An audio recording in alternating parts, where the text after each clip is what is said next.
Well, firstly, Jack, thanks a lot for letting me come and have a look around. It's been a real honour, and things are going great for you. 3 years into training now? Yeah, no, we're in our third year. Things are going well.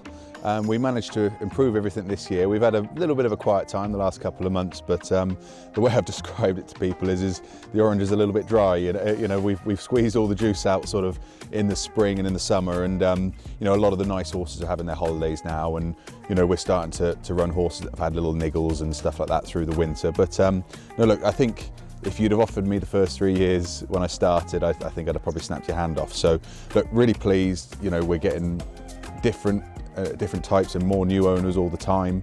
We're building on our numbers, we're building the team here. You know, we sort of started from scratch. We sort of started with a whole new team here, even though Dad's template was in place. So, you know, we're slowly starting to knock off the edges and starting to get a well-oiled team going here at West Ilsley. And you know, I think we're going to be up to about 100 horses next year. So look, we're expanding, we're improving, and as long as the quality keeps improving, then I'll be very happy. So no, very, very pleased.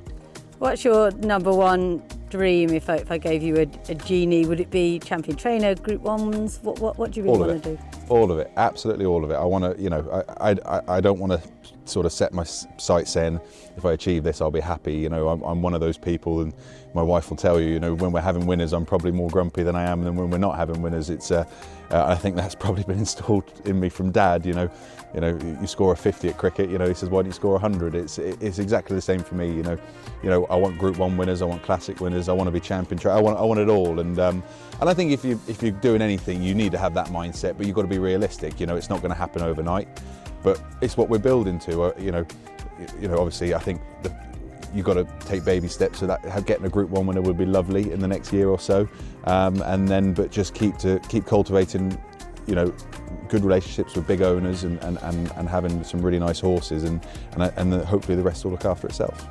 And when you were growing up here and assisting your dad, was there ever a time when you thought, it's got to be an easy way to make a living, I'm going to do something else?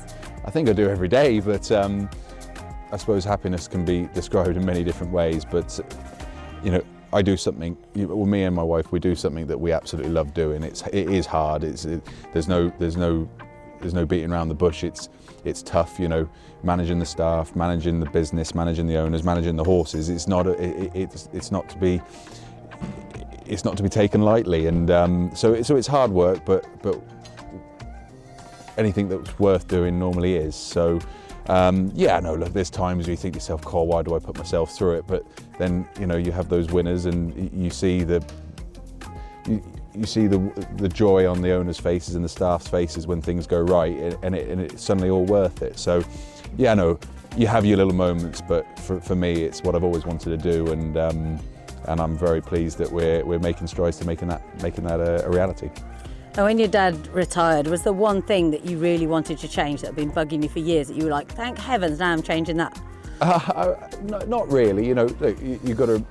I think anyone that, you know, there's a lot of people currently that are taking over from their fathers or mothers, and you know, I think it's key not to stray too far away from what made them successful, but also put your own stamp on things and do things that you know, back yourself, do things that you wanted to do. Look, I always felt that Dad got put a bit of a bracket as a 2-year-old trainer, which he was far more than that. You know, he proved that with Umazane. He had champion sprinters, he had a champion like a middle distance horse in Umazane.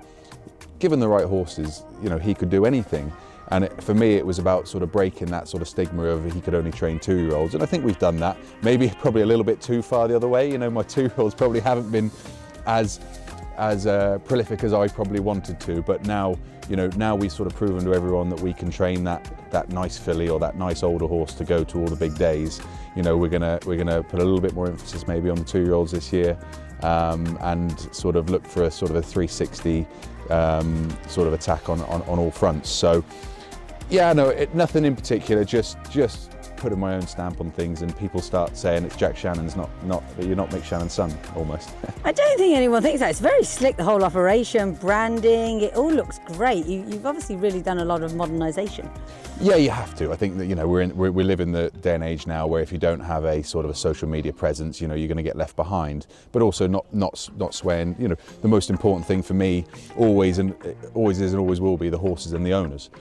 You know, the owner's experience, which Dad was also so brilliant with, was when you get people down here, they enjoy themselves, they have a good time, because owning racehorses isn't an investment. It's a hobby, and it's an enjoyment. So you've got to modernise. We're doing a lot of work with the yard.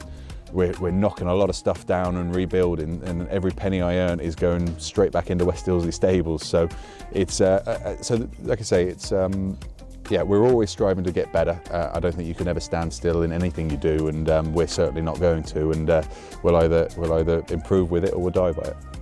An awkward time to ask this question, but is there one horse for sort of 2026 that you're excited about? There are quite a few, to be honest. I've got a fantastic bunch of 3-year-olds that sort of promise to be very good. That sort of, they're very underrated, very lightly raced, and with a lot of potential. We've got the obvious horse being Sarab Star, who I bought back the other day, rightly or wrongly, for 200,000 at the horse and training sales. I think he could be a very good horse next year. But we've got some very exciting sprinters in Get Ready to Rumble, Crest of Distinction, and Queen All Star.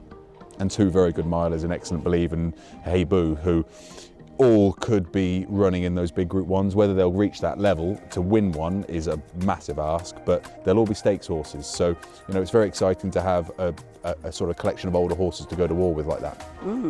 And lastly, when you're not working, which is probably not very often, big into sports, what else do you do? Yeah, sports is my saviour almost. When things get a bit too much and I start to annoy the wife, she kicks me out the door and says, go play a bit of golf, go play a bit of cricket, and enjoy my shooting.